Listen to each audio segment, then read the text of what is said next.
I am very happy with this. As everyone knows, every refrigerator must stand at least a day without turning it on once you receive it, and it has to be upright steady. I've seen a lot of complaints, but it's because they don't know about refrigerators. I'm using this for my office, and let me open this up.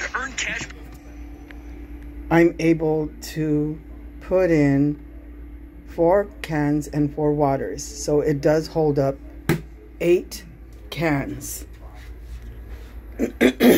So I had this set up without plugging it in for a day.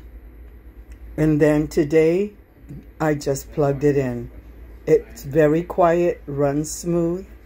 Again, everyone who really knows about refrigerators, you must let it stand level before you turn it on. Do not plug it in. Just set it there level. And then after the day, then you turn it on.